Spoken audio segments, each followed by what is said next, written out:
ప్రమాదంలో సుమారు 8 మంది బాసులు అనేది నిజంగా చాలా బాధాకరమైన విషయం.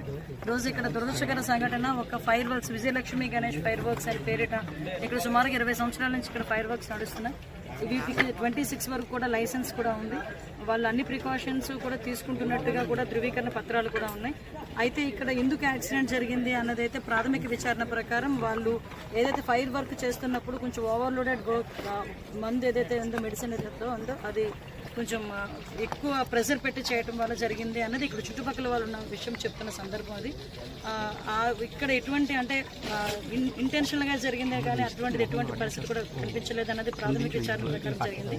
దానికి సంబంధించి క్లూస్ టీమ్ కూడా వచ్చారు ఒకసారి అంతా కూడా వెరిఫై చేయడానికి. At the same time forensic department వాళ్ళు కూడా వాళ్ళు వర్క్ చేస్తున్నారు. ఈరోజు మాకు ఇన్ఫర్మేషన్ వచ్చిన వెంటనే ఇమీడియట్గా మాకు ఫైర్ ఇంజిన్స్ వాళ్ళని కూడా రావికంతో నుంచి, చోడవరం నుంచి, నర్సీపట్నం నుంచి, అదేవిధంగా నక్కపల్లి నుంచి ఇమీడియట్గా ఇక్కడికి పంపించిన తర్వాత ఇమీడియట్గా వాళ్ళు కూడా రెస్క్యూ ఆపరేషన్స్ చేయడం కూడా జరిగింది. అరౌండ్ 3 యూనిట్స్ లాగా ఇక్కడంతా బ్లాస్ట్ జరిగింది. ఇక్కడ చూసిన సంఘటన చూసిన తర్వాత కూడా ప్రమాదం ఎంత భారీ ప్రమాదం జరిగిందో ఇక్కడ సంఘటన చూస్తే మనకందరికీ కూడా అర్థమవుతుంది. సుమారు 8 మందిలోని కూడా ఒక 5గురు కైలాసపట్నం వాసులు, అందులోని ఒక